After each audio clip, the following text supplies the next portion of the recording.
how many minutes? 15 minutes? Warm welcome to the All European Forum for Secular Bangladesh seminar, Bangabandhu, Relevance to the Young Bengali Diaspora in Europe. I am Dr. Mojibur Doktori, President, International Forum for Secular Bangladesh, Finland. Bangladesh is celebrating the birth centenary of the greatest son of its soil in thousands of years, Bangabandhu Sheikh Mujibur Rahman. This year is the Mujib year. Bangabandhu is not only the founding father of Bangladesh, but also a dreamer of emancipation of Bengali people, hero of independent Bangladesh. He is an architect of the secular democratic constitution and values of Bangladesh.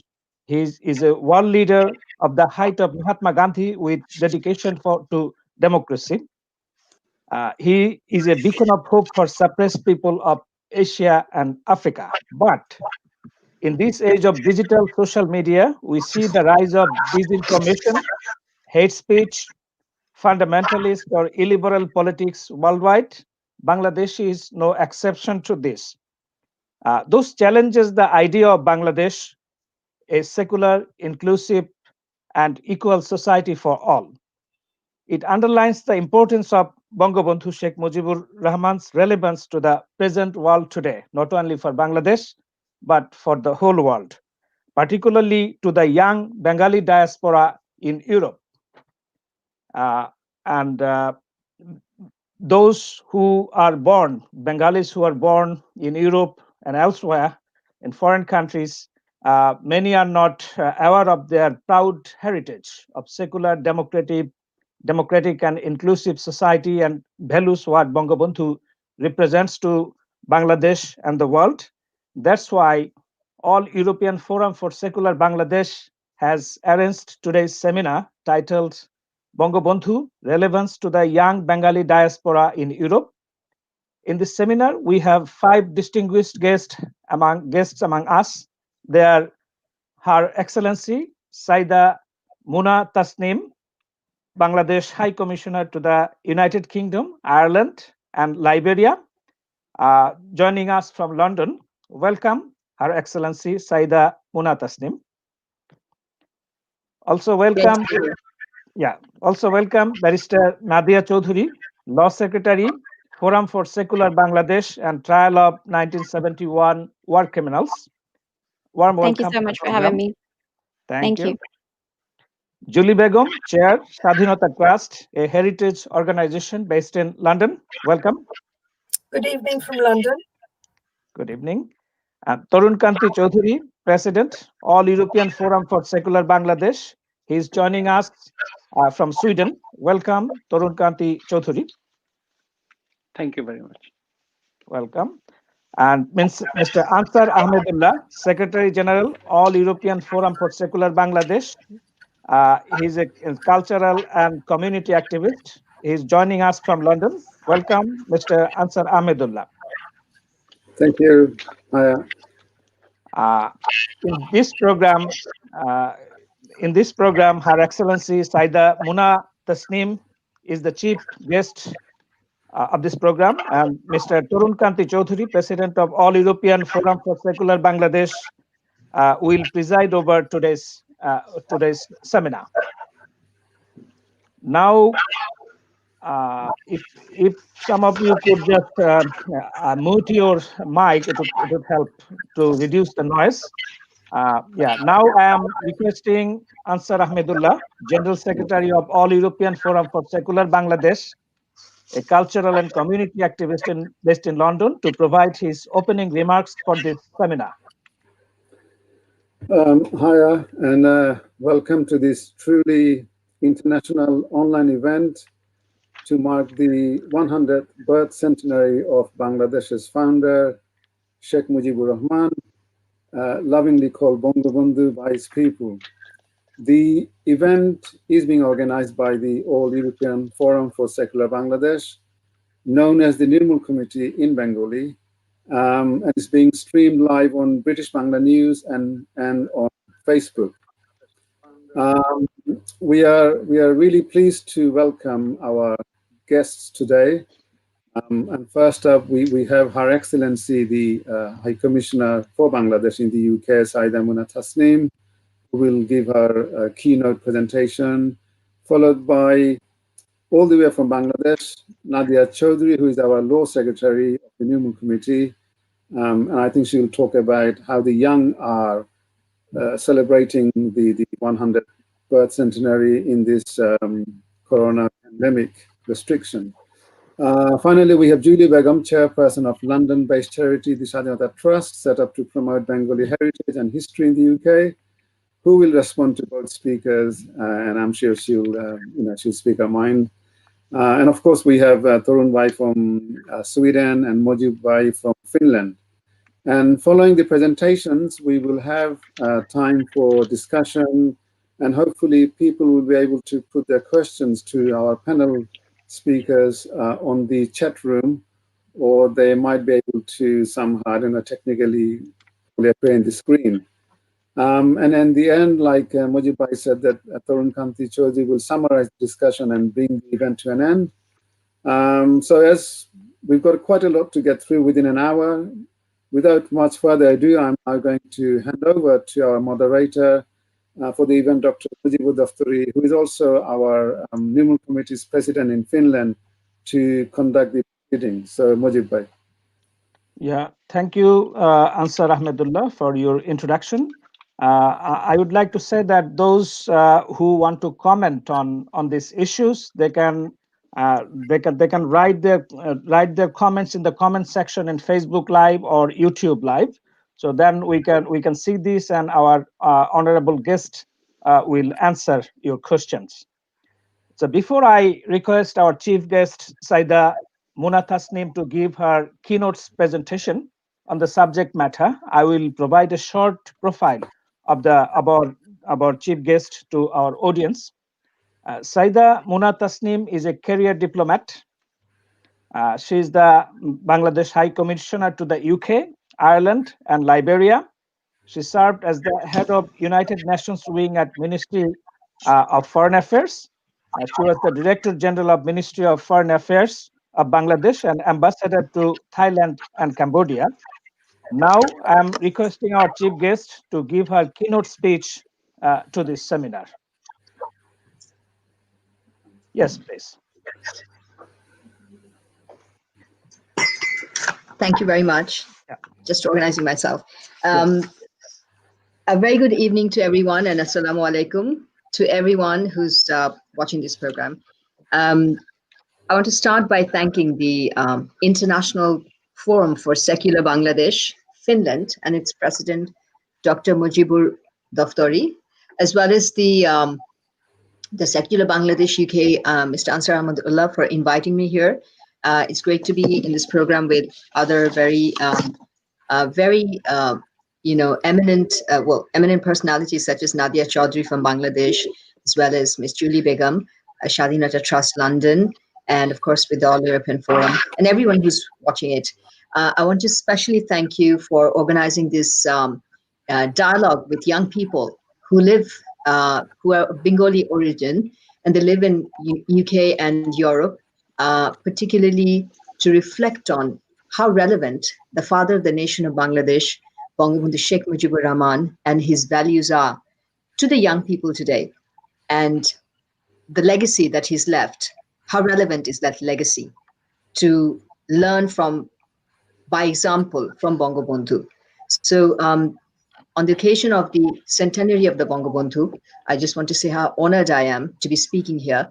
And on that occasion, I would like to begin by paying my deep homage to our father of the nation, the greatest Bengali of all time, the liberator of Bangladesh and the Bengali nation in 1971, and the undisputed leader of our War of Independence and undisputed leader of all Bengali nation's political, cultural, economic, social, cultural rights movement and the civil rights movement. So with paying a deep homage to our father of the nation, I want to start by conveying to the young people who are listening that to understand Bangabandhu, perhaps how relevant it is, we need to reflect on a few historical facts.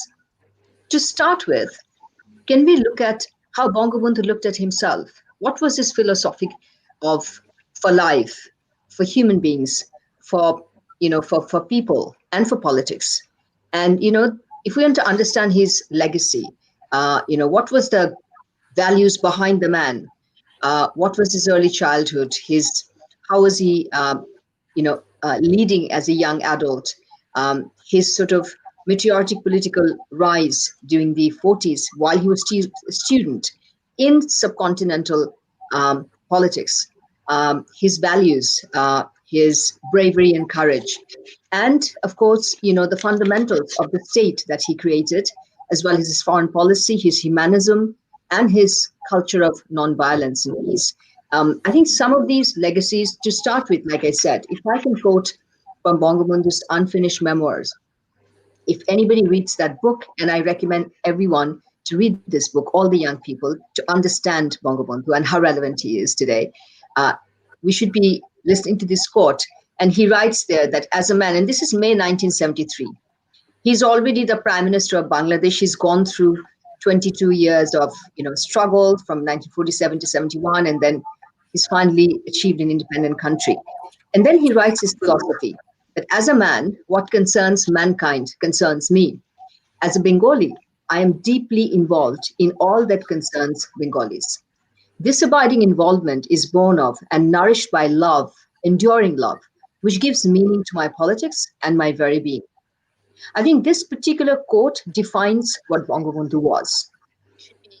Nowhere here he mentions about being a Muslim. He doesn't mention being a Hindu. He doesn't mention being a Buddhist. He mentions as a Bengali. He mentions mankind, and he mentions enduring love, that his very being and his politics is born of and nourished by enduring love, that is love for people, love for humanity.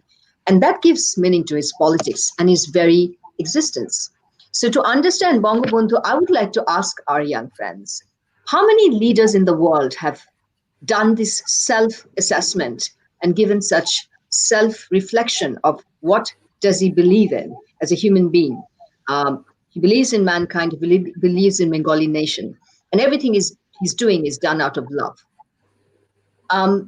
This kind of charisma, self-reflection, personality, courage, life philosophy, achievements, I think in every way, Bangabandhu, outshines many leaders. I would again go back to few, historical facts. As you know that in 2004, Bangabandhu, BBC had run a survey. Now we always address the greatest Bengali of 1,000 years, but of course BBC says he's the greatest Bengali of all time. That means in 2004, BBC ran a survey. It's a listeners poll, an opinion poll and so we did not create this quote unquote, title for Bangabandhu that he's the greatest Bengali of all time, but the BBC did. Because in the poll, the Bengalis all around the world, they took a sample, listeners sample from all over the world, and they nominated 140 names who are all Bengalis. And Bangabandhu was voted the greatest. He was voted the number one with highest votes, with Rabindranath Tagore, the Kavi Guru and Nobel laureate. He was in the second position. But many do not know that Bangabandhu got double the vote of Kavi Guru, Rabindranath Tagore. And why is that? Why is that he was rated the greatest Bengali of all time and got the highest vote? And this is because in 1972, he created a state which used to be an Islamic republic. From there, he creates this state. He aspires this state. He envisions this state. And finally, he creates this state. And then he on 4th of November, this is the month of November, on the centenary year, on 4th of November, he signs up to a constitution, which he had drafted with great passion and great vision of what he believes in, where he creates this independent People's Republic of Bangladesh and not an Islamic Republic of Bangladesh. And he puts that the fundamental values of state policy will be Bengali nationalism, democracy, secularism, and social justice. Of course, it was socialism earlier, but now it's social justice. That means equality. Now, if you look at the subcontinental politics, And if you look at the constitution of each state around us, you will not find it in most of the states. So in 1972, who drafts this constitution, he signs it on 4 November, and this says what Bangabandhu should be to the, how the young people today has to learn from what Bangabandhu believed in. In today's world, where the moderator was just mentioning that, where we have a world which is rife with intolerance, prejudice, violence, lack of respect for each other, and so much, xenophobia. We see in a world which is in a post-COVID world, what's happening in Europe in particular, and other parts of the world. There's so much intolerance and xenophobia, racism, everything is in the rise. And today, more than ever, these values, these fundamental state policies that he put in our constitution, the fact that he was asked by everyone to create another Islamic Republic of Bangladesh, but of course not. That was not what Sheikh Mujib had thought or Bangabandhu had envisioned back when he was growing up, back when he was in Kolkata, and I will reflect on that. So therefore, we would like the young people in Europe to reflect that this vision of a secular republic rather than an Islamic republic, where Saudi king had also requested him that why don't you rename it as Islamic Republic? And he asked him that, Bangabandhu asked Saudi king that, would you name your country first? Because it's the kingdom. Can you please create a Islamic Republic out of that? For me, we cannot create because I believe in a people's republic. So there was pressure. And of course, still today, many don't believe in it, but Bangabandhu believed in it. And that's what the young people of today have to believe, because Bangabandhu realized when he adopted the constitution that he was creating a state. His struggle was based on a Bengali nationalism, or instead of Islamic nationalism or religious nationalism, rather a cultural nationalism based on a Bengali identity. And this particular aspect is extremely important to understand that, starting from 1952, when he was as the chief coordinator of the all party student Porishad, the revolutionary, it's called the Shangram Porishad. He's the chief coordinator. And as that, again, he was doing this non-violent strike, sitting in the prison. It was based, again, a civil rights movement that he was leading based on Bengali language and Bengali nationalism, again, the symbol of Bengali nationalism. So therefore, the fact that, he, and his secularism always meant that equal respect for everyone, equal respect for every human being, regardless of their religion, race, ethnicity, anything. So this particular politics is reflected, his philosophy and ideology is reflected in our constitution. And quite often, some critics want to say that secularism, by that means absence of religion. Not at all. It means that respect for all religions. Coming back, this religious pluralism that he believed in. If we look at, how many leaders are there in the world? Look at the 7 March speech. So that speech, again, was like a charter of rights and demands for Bengali nation. And this speech is, in a book, if you look at Jacob F. Huell's book, We Shall Fight on the Beaches. And that has the speeches that inspired history. That means the course of history in a country or created a new country that recognizes this as one of the top speeches that changed the history of the history. And that 7 March speech was later on recognized by UNESCO. And why? Because UNESCO also says, and it was given, this was given the UNESCO's Memory of the World Register as a documentary heritage of mankind. That means it's a heritage that if there's a nuclear explosion and, this particular information is encapsulated by UNESCO somewhere, in the world, where even, the succeeding generations can learn about the speech that changed the course of history. And that says, to the young people that in that speech, again, Bangabandhu's speech did not say that this speech is for any particular sectarian, any sect or any religion. He was, if you look at the 1966 6-point demand, that again, there were the economic, political, and security rights for East Pakistan, for Bangladesh. And it didn't say that, please give me the rights for the Muslims only. So he was always focusing on the inclusive and religious pluralism and inclusive philosophy. One more thing, in when he arrived in London on 8 January 1972, in the press conference, he said that at the Claridge's Hotel, that today I'm free to share the unbounded joy of freedom with my fellow countrymen. We have won this freedom in an epic liberation struggle. The ultimate achievement of this struggle is the creation of the independent, sovereign People's Republic of Bangladesh.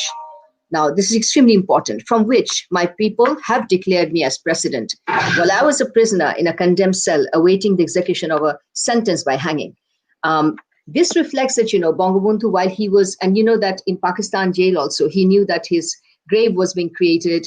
He was to be hanged. There was a hang sentence against him, death sentence. However, he told them that even if I die, ami fashir moncho giye ami bolbo ami Bangali. And all these values and quotes that, he's a Bengali, his language is Bengali, his country is Bangladesh, and he should be buried there. This talks about the bravery, the courage, and the fact that even at Fashir Moncho, even at the gallows, he said that, he's a Bengali. So he's never saying that I'm a Muslim, but he is a Muslim. He's a very pious and religious Muslim. He comes of a very, very eminent Muslim family from Gopalganj. One more thing I would like to quote is the Newsweek magazine's 5th April 1971, where they talk about Bangabandhu.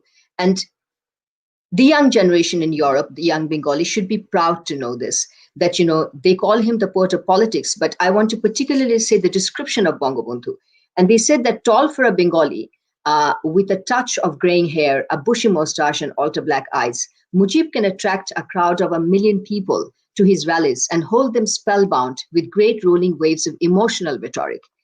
Now, this was emotional rhetoric from Newsweek's perspective, but to Bengalis, this was exactly what they wanted to hear. Bangabandhu told the Bengalis to stand up for their rights, even though it doesn't say that. And it says that he is a poet of politics, so his style may be just what was needed to unite the classes and ideologies of the region. So Newsweek magazine's that particular comment on Bangabandhu says that he's not only a poet of politics, but it's actually his style. How did he unite the classes and the ideologies of the region, regardless of their religion, regardless of their sects or ethnicity or gender? Later, it was implemented by Time magazine, and I would like to mention a quote by Time magazine, how they described Bangabandhu Sheikh Mujib. A man of vitality and vehemence, Mujib became the political Gandhi of the Bengalis. Now, look at the political Gandhi, quote unquote. It means that, the undisputed leader, the non-violent leader, symbolizing, so they're comparing him with political Gandhi and symbolizing the hopes and voicing their grievances. Not even Pakistan's founder, Muhammad Ali Jinnah, drew the million-strong throngs that Mujib had attracted in Dhaka. Nor, for that matter, has any subsequent subcontinental politician since Gandhi's days spent so much time behind bars for his political beliefs. So another thing, that Bangabandhu, the fact that he was a man of peace and non-violence. Yes. So, sorry, I have to just continue this disruption. So the fact that, he was, again, in today's world, what we need to reflect on, and the young people, that he was a man, and here they compare him to Gandhi, but, if we reflected on, he was a man of non-violence and peace. So his politics was about non-violence, going to the prison, hunger strike, everything that, Mahatma Gandhi did, Nelson Mandela did. He never resorted to violence. He never took up arms. He was always a man of peace. And this is something that is particular. And why could he become a man of peace? Because from his childhood, now we have to reflect on his childhood a little bit. And this is extremely important. The fact that, Bangabandhu was born in a village in Gopalganj, and then the kind of childhood he had, extremely exclusive in Gopalganj, where he saw his father working in the British institution. And then he was encouraged by local school to be sent to a missionary school. Now, when he was in his prime youth, in his teen, he's learning every single value from a missionary, from somebody who's of a different religion. So he was going to a Christian missionary school, and he's already experienced this inclusive atmosphere where there's a secular atmosphere, everybody's being treated the same, but Muslim students are being same, Hindu students are being treated the same, Christian students. So there he receives this guidance from the father of the missionary school, who told his father, Bangabandhu's father, that please send you, he's like a fireball, send him to Kolkata for further education. And his father sends him to Kolkata. And he goes to Kolkata University Islamia College, where by 1943, he's actually, by the age he was 20, he was already about 21, 20, he was undergrad education. He already became counselor of the entire All India Muslim League. He became elected councillor in 46. He was elected as the general secretary of the college's, Islamia College Students' Union. But at the same time, I think the fact that, he went to during that the heydays of the end of the British India and the decolonization period, Bangabandhu was in Kolkata. He was actually moving around with Hussein Suhid Sarwardi, who's again a believer of a Bengal state, secular state. But then, I'm talking about Bangabandhu Sheikh Mujibur Rahman, who at that point, who saw the 1946 riots in Kolkata. And he writes in his autobiography that, how he has seen how Hindu and Muslims, there were riots and there's so much violence and little children. And he ran 2 hospices there where he used to give support and food to these people. But at that time, a most significant thing happened, that Mahatma Gandhi came to Kolkata. And this is called his peace mission, post-riot peace mission. And in the peace mission, Bangabandhu joined that peace mission. And he and his friend took photographs all over Kolkata of the communal violence and the very graphic pictures. And he actually made a album out of it. And if you read his biography, he said that they presented that to Mahatma Gandhi to make him understand what was the extent of violence and sectarianism that was going on in that, just before India got its independence. And that is not the kind of country, that is not the kind of nation that Bangabandhu believed in. So that was the message they were trying to give to Gandhi, that Gandhiji needs to see that while he was practicing nonviolence and peace, this is what was happening in Kolkata, just because, the British had divided us along the religion line. That means they created us, they created Congress, Muslim League was created. And of course, the divisions were based on religion, and East Pakistan was thrown rather with West Pakistan. So this gives Bangabandhu that realization, that ideology, that philosophy, that we cannot have a country. First of all, in 1947, when he came back to Bangladesh, within a year, he realized that, of course, Bangabandhu was, along with Hussein Soed Sohrawardi, he was one of those Bengali Muslim leaders, young leaders, who went to the peace mission and who envisioned during that, that political dialogue that was going on for the subcontinent to create 3 states. And there was a 3rd state that was supposed to be created, which was Bengal and India and Pakistan. And Bangabandhu is a believer of an independent Bengal. Later on, when he came back, he realized that very soon, as soon as, 1948 at the Dhaka University Senate, Bengalis were told by Mr. Jinnah that, Urdu will be the state language. Then and there, Bangabandhu knew that we cannot have, from 48 to 1971, everything that he did, he knew that we cannot have a state where there will be divisions, where there will be discriminations, where there will be sectarian divisions, where there will be communalism.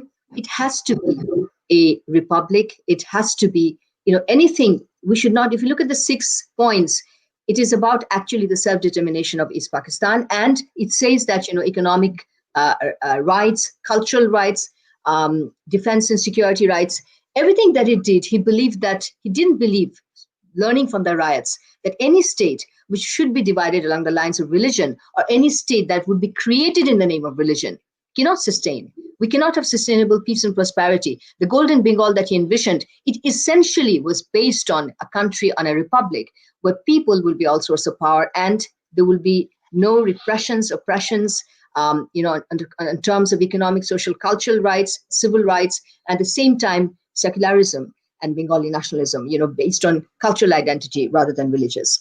I would also reflect on some of the comments that our young people need to perhaps can reflect on. I want to quote Cyril Dunn. So as we all know that, from 72, this particular quote is related to what kind of a Bengali was he, to understand. So Cyril Dunn, and this eminent British journalist, wrote this after Sheikh Bangabandhu was assassinated in 1974. And it says, I quote, "In the 1,000-year history of Bengal, Sheikh Mujib is her only leader who has, in terms of blood, race, language, culture, birth, been a full-blooded Bengali." Now, listen to this, full-blooded Bengali. We need to question ourselves, are we full-blooded Bengali? His physical structure was immense. His voice was redolent of thunder. His charisma worked magic on people. The courage and charm that flowed from him made him a unique Superman in these times. Now, this is Cyril Dunn, eminent British journalist, speaking about Sheikh Mujib in the 70s.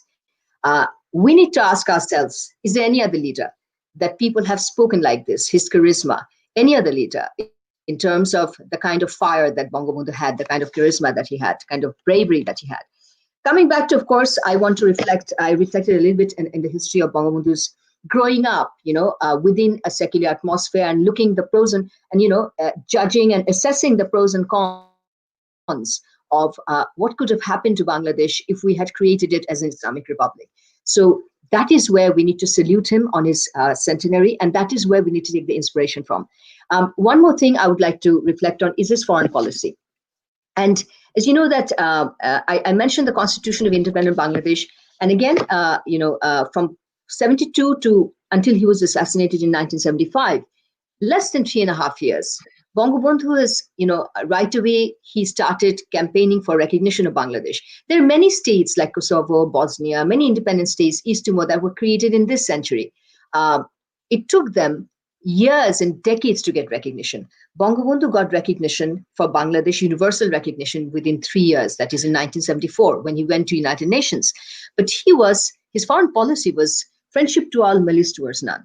And as you're aware, that he received the Julia Curie Peace Prize. And this prize was given because of his non-violence and peace, which he must have been, rather than being a political Gandhian for the Bengali nation, he was actually a Gandhian at heart. So, he believed in non-violent politics, protest to hunger strike, and he received this award. But going back to his foreign policy, we see the same reflection of his commitment to peace, commitment to non-violence, when he says that he wants to resolve everything by peaceful settlement and peaceful coexistence with his neighbors and everyone, and says that friendship to all and malice towards none.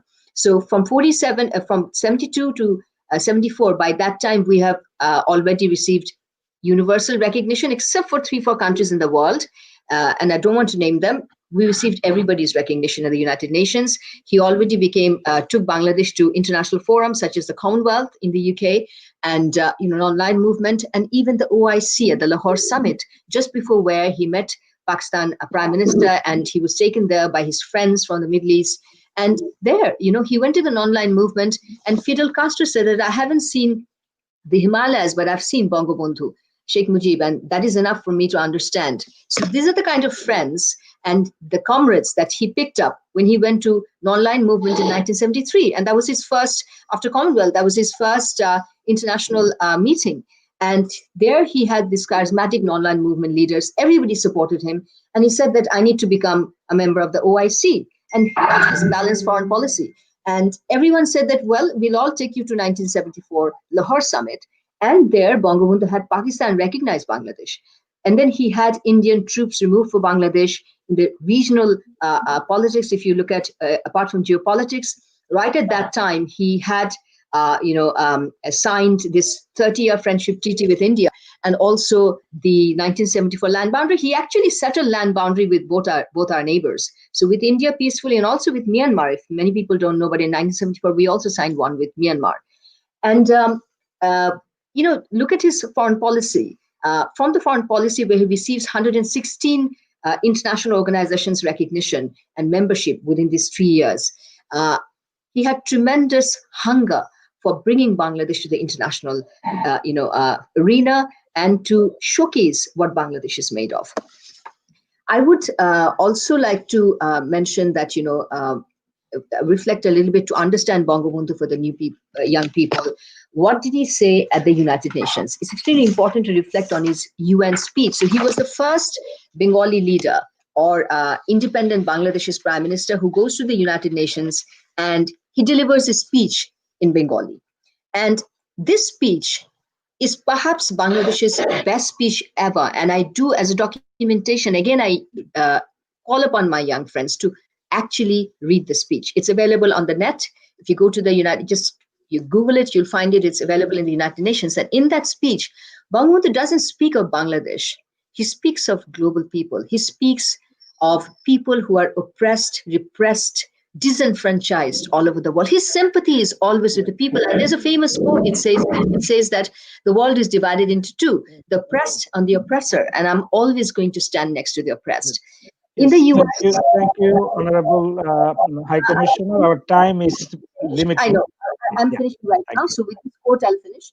So in the UN, and this is a message for today's young people. Of course, in his speech, he spoke about the cultural, economic, and social rights, but also against apartheid. But he concludes by saying, and I quote, I would like to conclude by reaffirming my faith in the indomitable spirit of man, in the capacity of the people to achieve the impossible and to overcome insurmountable odds. This is the faith that sustains nations like us that have emerged through struggle and sacrifice. Our nations may suffer, but they can never die. This is what I want to mention that, and one more sentence he says, in facing the challenge of survival, the resilience and determination of the people is an ultimate strength.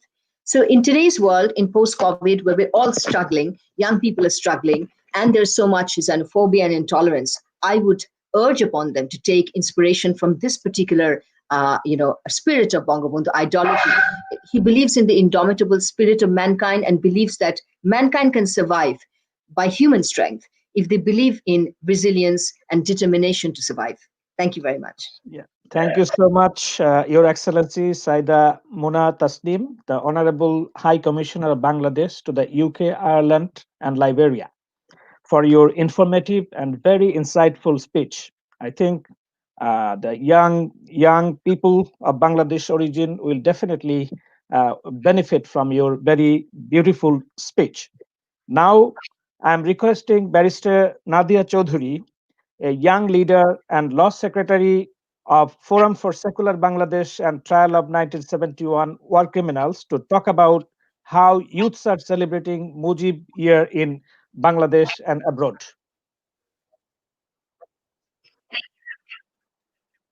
Thank you so much, Dr. Mujibur, for that very kind introduction. I would like to first start by really congratulating the British Bangla News and All European Forum for Bangladesh in arranging this event, hopefully, which will be helpful for the youth. And even though I've been given the task of conveying how the youth are celebrating Bangladesh during Bangabandhu centenary, I would like to really start off by talking about my own experience as a member of the young Bengali diaspora in Europe and how I feel like I relate to Bangabandhu. And on that note, I would also like to congratulate you on the title of this event, which I think is of particular interest to me. Before I came onto this program, I wanted to speak to my dad a little bit to really get an idea of what more I could talk about when it comes to Bangabandhu. I wanted to really know something different I could talk about him, because when we open the news and when we hear our parliamentarians speak about Bangabandhu, we really do hear sort of the same thing over and over again, and I wanted to hear something a bit different. Unfortunately, when I spoke to my dad in the first sort of few minutes, it was the same old things that people always say about Bangabandhu, and it really wasn't interesting for me. And I have to be honest here in how I felt about that conversation with my father initially. As a young member of the Bengali diaspora, having been born and spent a lot of my years in the UK. So that's sort of an indication of the failure, our collective failure in a way, that I want to point out as well, in being able to pique the interest of the youth in Europe. Now, as someone who was born and raised mostly in London, I had to face a lot of racism, and I felt the sense of marginalization and disenfranchisement and isolation that normally people of a different skin color feel in European countries. And it is in a lot of ways, these kind of senses of isolation within these communities that draw these members of these communities to a broader fraternity like the Muslim community that we have in Europe. But the problem with that is that, and it's great to be connected to other minority communities, to feel a sense of fraternity where other oppressed communities can come together and feel a sense of fraternity. But the problem is that when we don't have a strong sense of our identity, we can often fall prey to extremism, which we know is a problem not only in London, but also in Bangladesh. We see so many hate crimes happening both in London and in Bangladesh and Dhaka. And that is something that we need to be aware of. I don't think it's enough anymore to be talking down to our youth as if we aren't aware. I think it's time that we look at ourselves and realize why we are failing to get the message, and to get the message of Bangabandhu across to our youth, and why we are failing to pique their interest when it comes to Bangabandhu. Now, Bangabandhu was a world leader, and that's not celebrated enough. We don't see that being celebrated enough. He, as Your Excellency Monapa said, she quoted him many times, but I will be adding on to those quotes of, really secularist identity, where Bangabandhu had said that first he identified as a human being, and that is why he was able to relate to the suffering of human beings worldwide. And then secondly, he identified as a Bengali person. And then third, he identified as a Muslim. So the identity of a Muslim person was not lost upon him, but that is how he identified himself. And as Shaji Wajid Joy also today in an event said, that secularism is really a strong identity of being a Bengali person. Because that is, as Monapa mentioned, that secularism is strongly tied to this identity of being a Bengali person. And it was, in fact, Bangabandhu who really did coin it as coin secularism as an ideal which shouldn't be separate from religion, but it is religious pluralism, as Monapa also mentioned. Now, as a young person, I want to know about the ways in which he was actually a rebel leader for the oppressed people, and that shows when he passed away, when after he was brutally murdered.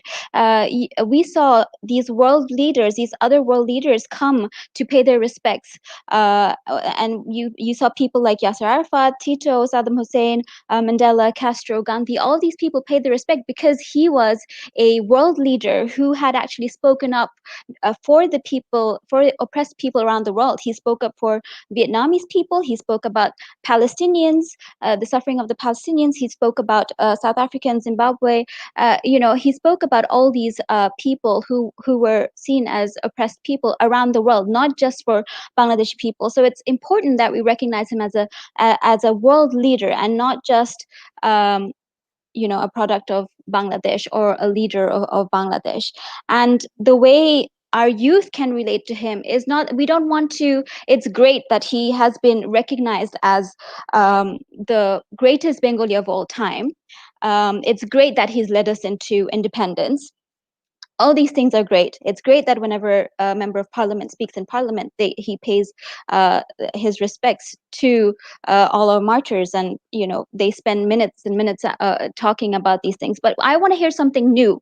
I want to hear about why he has been chosen to, he has been given this title of greatest Bengali of all time. I want to know about the times when he went on hunger strike during our language movement. I want to know about the time when he kept going to jail. He was a rebel leader. He was anti-establishment. And that's why it really bothers me when he has now almost become a brand. When you see the waistcoat, it's become a brand for establishment, which was not really, how he spent his political career. He spent his political career speaking up for the oppressed people, going to jail, standing up against authority. And these are the things that I myself, and I know my friends can relate to, because we are kind of sick of the establishment, and our voices, we don't feel like our voices are heard enough through our representatives, and we are spoken down to when we talk about our cultural identity. Bangabandhu, we are spoken down to in a way as if we don't know, but we're living in a global era where we hold a global identity, where the internet is now a thing in our in the palm of our hands, where we can have every information that we want. But so we don't, in the way that we are spoken down to, that sort of makes us disengage when Bangabandhu's speech or the things that are spoken about over and over again are sort of forced down our throats, rather than speaking about the things that we could actually relate to as marginalized communities, which is also the root of where Bangabandhu's political career started. I do feel, when we see psycho-fanatism in our political culture, that doesn't help. That takes away from Bangabandhu. When you see a member of parliament in parliament spending 10 minutes talking about Bangabandhu, but saying the same exact things, and then 2 days later you hear about him engaging in corruption or doing something that stands completely against Bangabandhu's ideals, that takes away from Bangabandhu. That makes us want to not really know about Bangabandhu, because his identity, his ideals have been hijacked as as someone who stands for establishment, but which was never the case. As someone who stands for, he's not just an Awami League leader. He is a world leader. He is a leader of the Bengali people, and he should be a leader or someone we look up to, as someone that the young Bengali diaspora in Europe look up to, because our struggles, in our struggles, we can relate to Bangabandhu's struggles and how he came into politics. So those are the ways in which we can connect, and it's about time that all of us look at our failure in the way that we are not being able to really pique the interest of these youth who really need to know more about Bangabandhu. I will be coming to the other reasons why I think that there isn't enough interest being shown from the youth, which should be. Barrister Nadia Chowdhury, you have 1 minute left. Okay, I'm sorry, and then I'll cut it short. And the other thing I would like to say is that there isn't enough free space to talk about Bangabandhu in a critically analytical manner. So, I have been involved in politics. I have actually moved back permanently to Bangladesh, and I have been engaged in politics. And my friends don't really understand how I am involved in politics, because they don't see that our ideals actually align with the mainstream politics or the political culture that exists in Bangladesh. So, but my intentions and my role model is Bangabandhu, and I see how you really have to be involved in politics to be able to change how things are, and that's my intention. So that's how I relate to Bangabandhu, and that's my inspiration for coming into politics. And so I do encourage more free space to talk about Bangabandhu. Like, I want to hear about Bakshal. I know there's so much criticism about Bakshal, but I didn't come to know about Bakshal until a lot later. And I think it was a brilliant piece. It had so many, the 5-year plan of where there was population management, there was initiatives to empower women, especially those that were impacted by the war. And it was a call to unite all of these different political parties and different ideals that would have worked marvelously, in my opinion, for a war-torn country. So I want to hear more about these things that we don't hear enough of. So that's my take as a member of the young Bengali diaspora. Who has been raised in Europe. And to move on to now the initial sort of topic that I was given to talk about, we are celebrating this year. It is not only a celebration that is happening in Bangladesh. This celebration is happening all over the world. There have been announcements across the world to try to commemorate Bangabandhu. And we've had the Joy Bangla Youth Award that happened today, where I quoted Joy, what he said said earlier about secularism, and we have to remember that. And then we had the Young Bangla concert. The movie Daughter's Tale is being shown again, and obviously the International Affairs Subcommittee is actually engaging with professors all over the world to try to do more seminars, although obviously a lot of the events had to be cut down due to COVID-19. You know that the numbers are rising again, so we have to be more careful, and I believe that more and more events will be happening online as opposed to in person.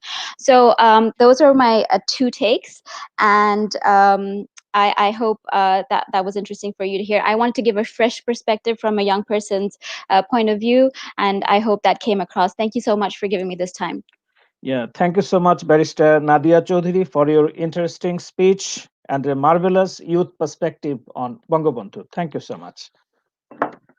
Now, I request Julie Begum, Chair of Swadhinata Trust, also a community volunteer in London, to give her speech and respond to the High Commissioner and Barrister Nadia Chowdhury. Thank you. Well, first of all, I'd like to thank Ansar for inviting me on behalf of the All European Neuromo seminar on Bangladeshi's founder, Sheikh Mujibur Rahman, this evening. So thank you for inviting me. And to yourself for the opening remarks. And I'd like to say thanks to Her Excellency, the High Commissioner, Saida Tasneem, for her very insightful sort of background to the founder of the nation, and how relevant he is really to the lives of the young people in terms of his values, and the way that he provides an ideal person for us to live up to, in terms of the kind of the lives of Bengali people here, as well as in Bangladesh, and also to the Barrister Nadia Chowdhury, who gave a very passionate sort of insight into the way that Bengali identity is still quite an emotive issue for a lot of young people, and looking at ways at how we can challenge sort of the ways that the father of the nation has been sort of relegated to the sidelines, really, in terms of the way that he's presented as this historical figure, but not really people relating to his actions in their daily lives in Bangladesh. So what I would like to draw attention to, first of all, is the fact that I am here from the Swadhinata Trust, and I'd like to give a bit of information about that, if that's possible, before I respond to the speakers. So the Swadhinata Trust is based in Tower Hamlets in London, and we are here to promote Bengali culture, history, and heritage to younger people. And that is our mission, really. And we're a secular organization, and we make it our sort of mission to engage with young people in activities, events that are relevant and meaningful for young people to get involved with. And I think this is really key when we're trying to engage with young people, because it's not just about telling them who we are, it's about also learning from them about who they think they are as Bengali young people, because there isn't one fixed identity of Bengali identity, and we have seen from the diaspora that it isn't just one kind of identity. People living in Bangladesh have lived overseas and have continued to have family and friends in overseas all over the world. And there's been a very important exchange between Bangladesh and the rest of the world, which also needs to be addressed and reflected in our identity. So there is not one homogeneous identity. And I think that's where a lot of the confusion comes from when people are trying to sort of negotiate their identity. Nadia also talked about the kinds of issues that people face being a diasporic community overseas. And I think it's really important to raise these issues around racism and how Bengali communities have been challenged in different places over the different generations that they've been living overseas in different countries. Yes, there are challenges around identity which sort of impact on people's lives, and it doesn't help when Islamophobia makes it very difficult for people to sort of be a religious person as well as a Bengali person.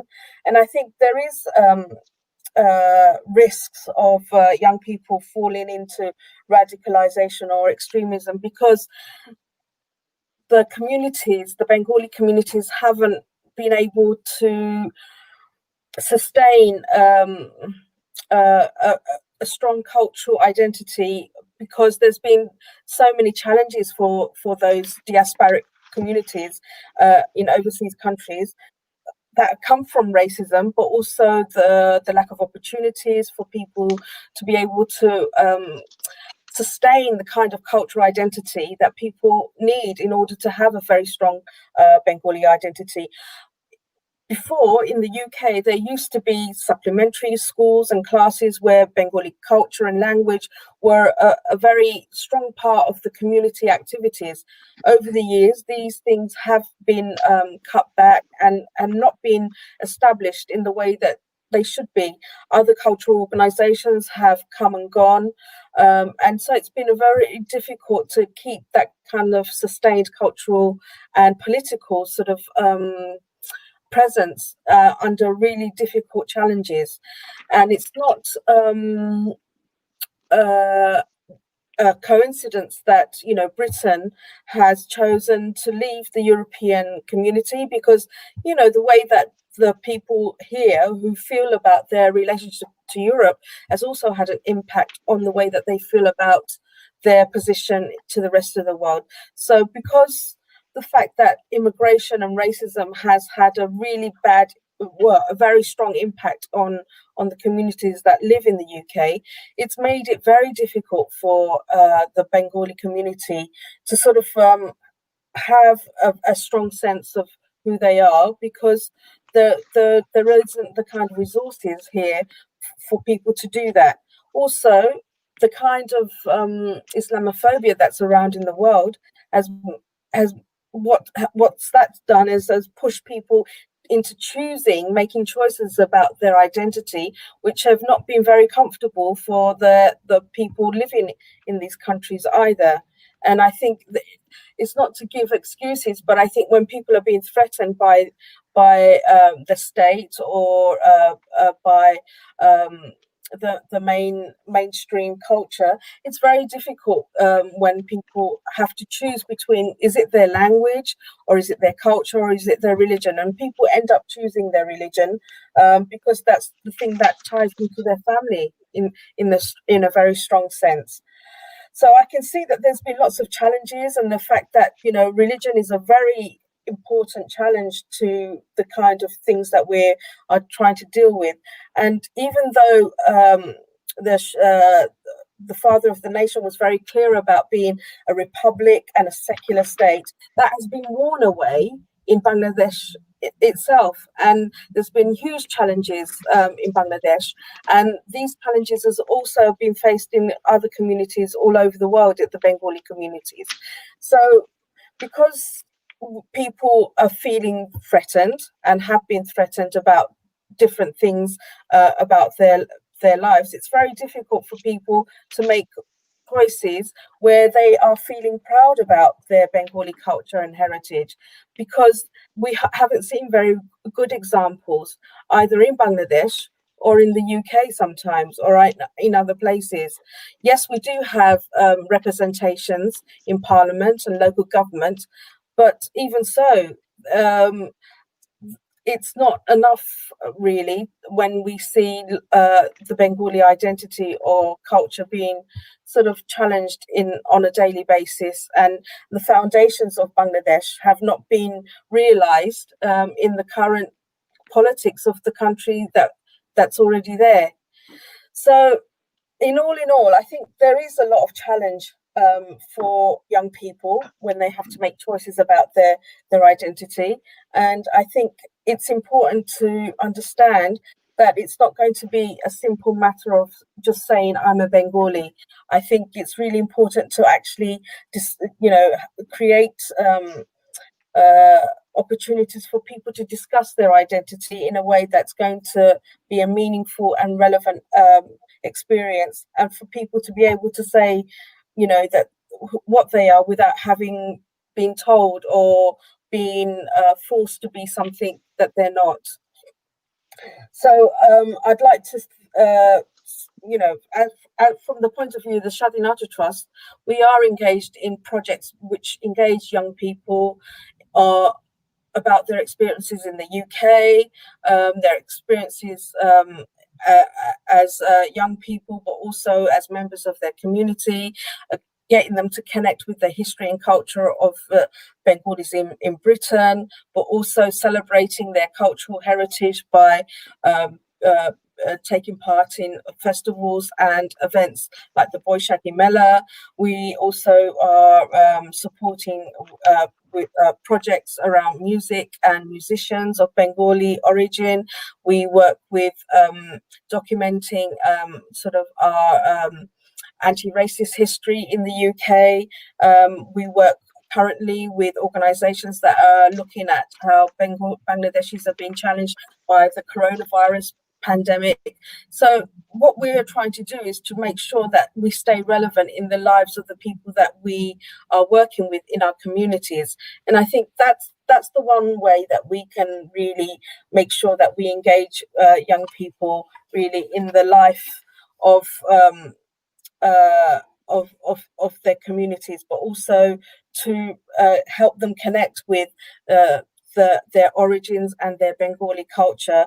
And the one of the ways that we could do that is to have these conversations between people, their own families. So a lot of young people haven't had a conversation about their cultural heritage with their families. It doesn't really take place. And I think we need to create resources like the Swadhinata Trust or in mainstream education where there is a place for young people to find out about their Bengali culture, heritage and history. And I think there is a lot of space and scope for Black and minority ethnic people to make sure that their history is being included as a part of the British history and curriculum in this Julie country. Begum, I want to interrupt you. Sorry, you have 1 minute left, please. Okay, so I'll round up by saying thank you to all the panel members who've been speaking today and the invitation to come and add my response to the speakers from the High Commission and Nadia Chowdhury, Barrister. Thank you very much. Yeah, thank you so much, Julie Begum, for your valuable speech. I appreciate that very much. Now it's time for a Q&A session. So if any of our viewers have any question, please feel free to question here in the comment section of our program or through our video link. So do you have any question, Ansar bhai?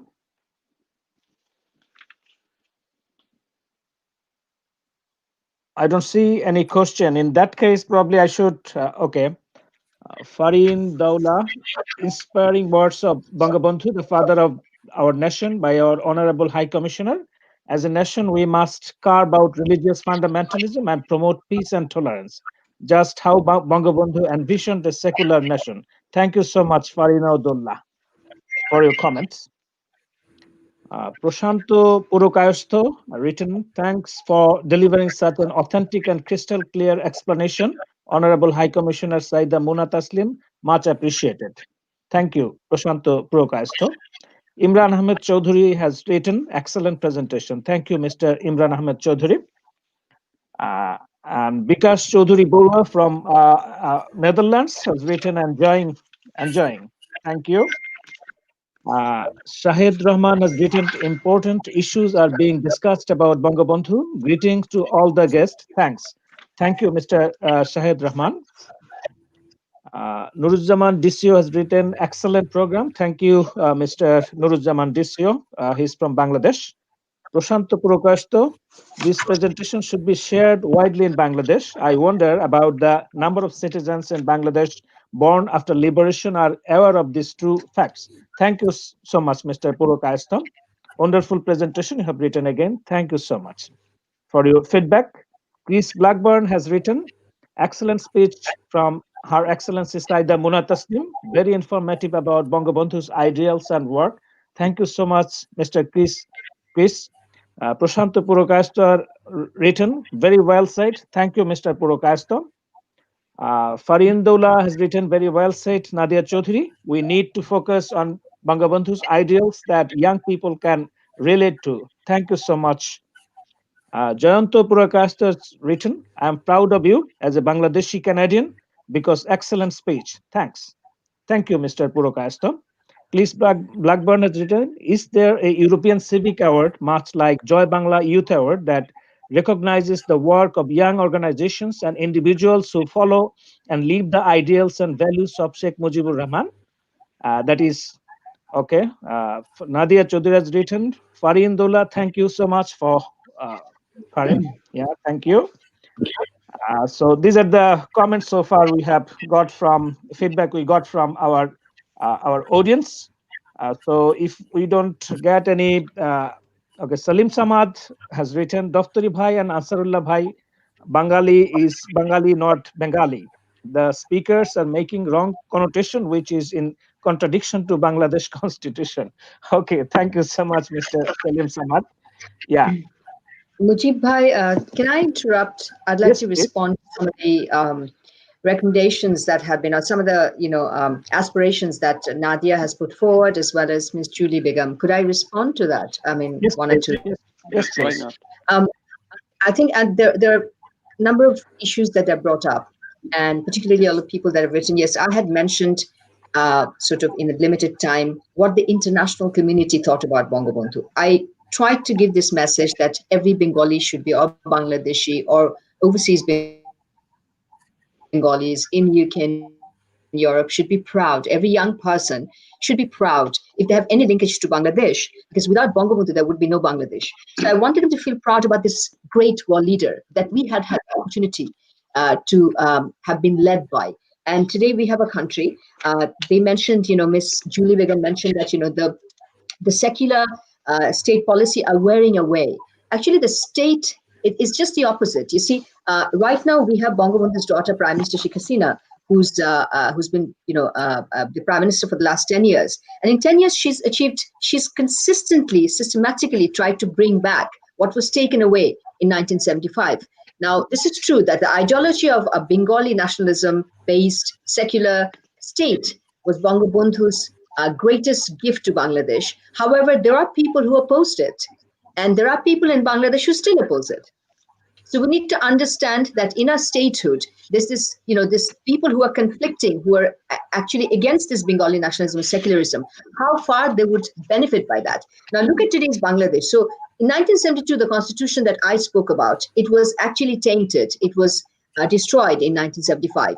And following successive, the secular nature was taken away, religious freedom clause was taken away. But in 2011, Prime Minister Sheikh Hasina, again, Bangabandhu's visionary daughter, rather missionary daughter, she's brought back by 15th Amendment of the Constitution, reinstated the secularism by removing the absolute trust and faith in the Almighty Allah from our Constitution, and also reinstating Bengali nationalism as the religious freedom clause in the Constitution, whereby it ensures that along with Islam, equal status and equal right in the practice of the Hindu, Buddhist, Christian, and other religions in Bangladesh.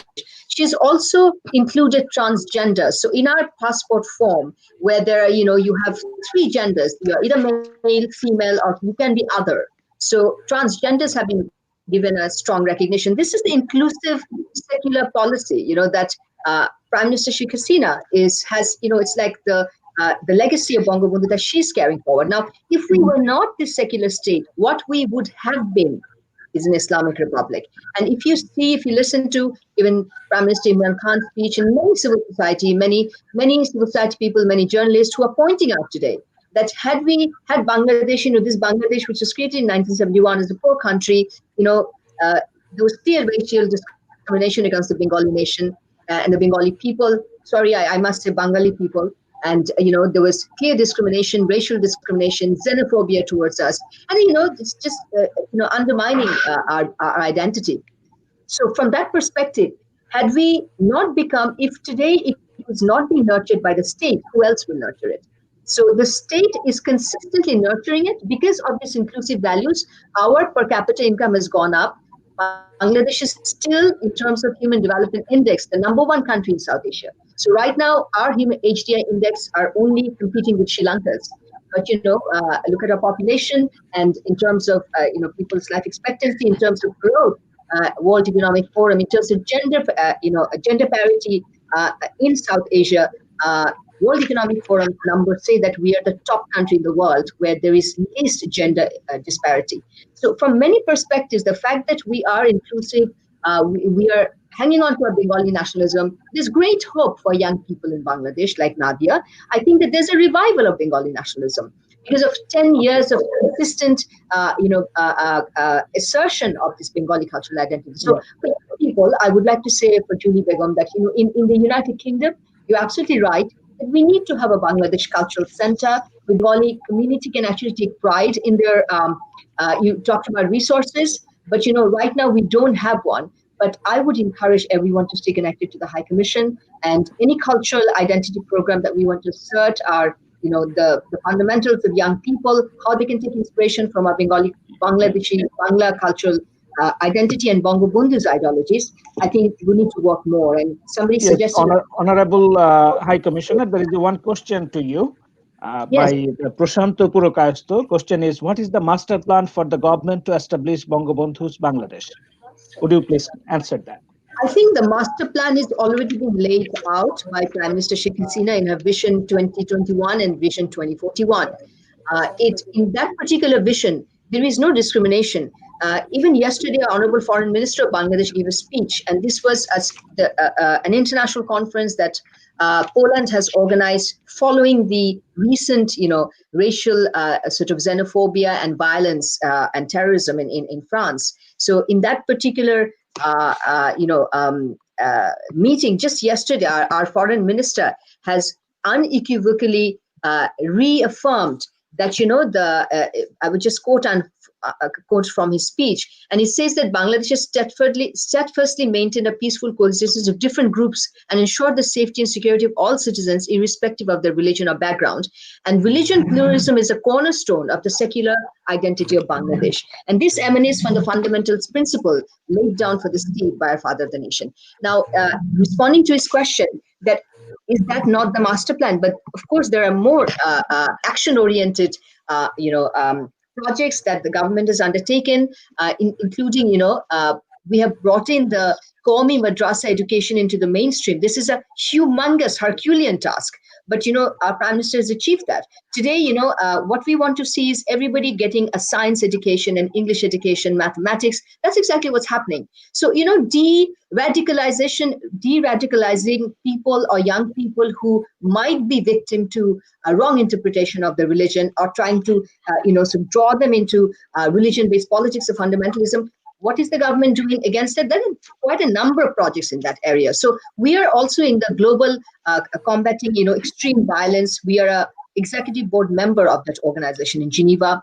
In counterterrorism, our, global counterterrorism index, our state's index in fighting counterterrorism and combating extremism, we're actually top in South Asia because our record is impeccable. And from that perspective, I think if you look at our neighboring region, our neighboring country, India, and other countries, our relationship, one of the fundamentals that we are praised for is our zero tolerance towards against terrorism and extremism. These are the values and actions that the government, one can consider to be a master plan as to how we sustain our secular and inclusive identity for the next generation. Yes, thank you so much, Honorable High Commissioner. There is another question from Chris Blackburn. Question is there a European Civic Award much like Joy Bangla Youth Award that recognizes the work of young organizations and individuals who follow the the ideals and values of Sheikh Mujibur Rahman, that is humanism, social justice, multiculturalism, religious pluralism, human and civil rights and development work. A question by Chris Blackburn. Thank you, Mr. Blackburn. I think that right now there isn't an award. However, Bangladesh High Commission plans to declare such an award specifically for young people. And it could be the Mujib Borsho Youth Leadership Award, but actually, it should be linked to Bengali cultural identity and being all those values. So currently there isn't, but there has to be. So we plan from the High Commission to declare one this year, and we want young people from UK, and that's my jurisdiction, UK and Ireland, people who've already, have demonstrated a proven sense of leadership and an inclusive leadership in, religious pluralism. They work as, we just met some young people like Nadia and others, but there are many others who have actually, they're leaders in their own community, and they're actually contributing to an inclusive society like Bangladesh's values. They're actually promoting it, and they're Bengali. So definitely, we plan to have an award like that. And thanks for your idea, but we are already considering that. But currently, I don't think there is an award. Okay, thank you so much, Saida Muna Tasneem, Honorable High Commissioner of Bangladesh to the UK, for answering all the questions. Now I request Tarun Kanti Chowdhury, President of All European Forum for Secular Bangladesh from Sweden, to summarize today's speeches and to conclude the seminar session. Thank you. Thank you, Dr. Mujib. First, I would like to pay homage and tribute to our Bangabandhu Sheikh Mujibur Rahman in his centenary birthday. I would like to thank you, Her Excellency, High Commissioner of Bangladesh in London, for the great speech. You have covered all from his childhood to his education and his political work, especially on his vision and what he has given to the Bangladesh, which is a unique one, 1972 constitution, which is totally secular and unique. And it is based upon the fourth foundation. I'm not going to explain it. You can find it if you Google it, you will find it all. And another point we have to mention that he is the only leader in Bangladesh who made the people united together after 7th March 1971. One country, one leader, like that. Before that, there were many political parties, different races, different ideologies. When Bangabandhu spoke about the self-sufficiency of Bangladesh, at that time it was East Pakistan for autonomy and everything. Then all the walks of people united together, irrespective of race, political party, and everything. And he is the one who showed another example of non-violence.